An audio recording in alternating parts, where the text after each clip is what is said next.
As guerras, como a gente já sabe, são conflitos armados entre dois ou mais países ou grupos políticos, que geralmente envolve o uso sistemático da força armada. Elas podem ser movidas por diversos fatores, tais como a disputa territorial, conflitos políticos ou ideológicos e a escassez de recursos. Mas hoje não estamos aqui para falar sobre a guerra em si, mas sim sobre a relação de poder dentro de uma guerra.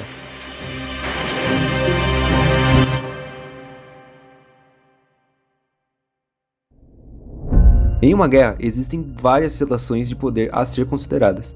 Primeiramente, existe o poder militar, ou seja, o poder bélico, exercido pelas forças armadas. A relação de poder militar dentro de uma guerra é complexa e abrange diversos aspectos, incluindo o armamento, o treinamento, o nível de disciplina, a moral, a capacidade de comunicação e a logística.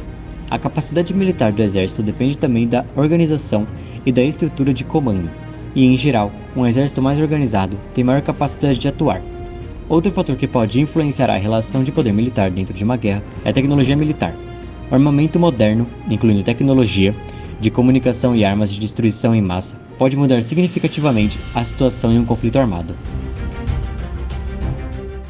Além disso, existe o poder político, ou seja, o poder exercido pelas autoridades políticas, pelas leis, instituições e constituintes, que determinam a legitimidade do conflito.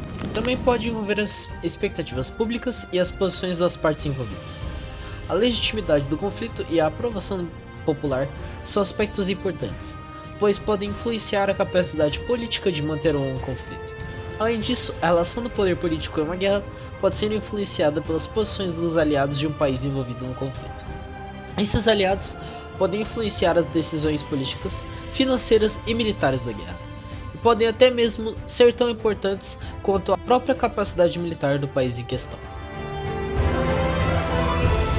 Por fim, há o poder social, que diz respeito à força da mobilização da sociedade, à opinião pública e à inserção das instituições civis em conflito. Ela está muito relacionada com a propaganda e a percepção popular. A propaganda pode ser usada para apresentar uma versão específica da guerra para o público, com a intenção de ganhar apoio e justificar o conflito. Por outro lado, a percepção popular da guerra é importante, pois pode influenciar o apoio popular ao governo, a moral da população e as atitudes em relação aos militares e ao exército. Se a percepção pública sobre a guerra for negativa, isso pode levar a protestos e críticas contra o governo, e pode até mesmo fazer com que o exército perca apoio. Portanto, a relação entre o poder social e uma guerra pode ser decisiva para o desfecho do conflito.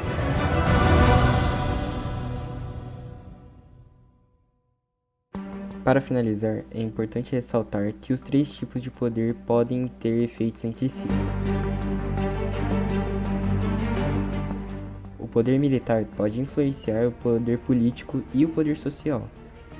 O poder político pode estar relacionado ao poder social, uma vez em que as instituições políticas e as manifestações de insatisfação ou apoio social podem influenciar as decisões políticas sobre um conflito.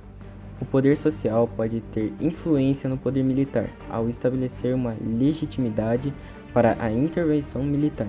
Portanto, a relação entre os diferentes tipos de poder é interdependente e dinâmica. Ela é modificada pelas circunstâncias políticas, históricas e sociais.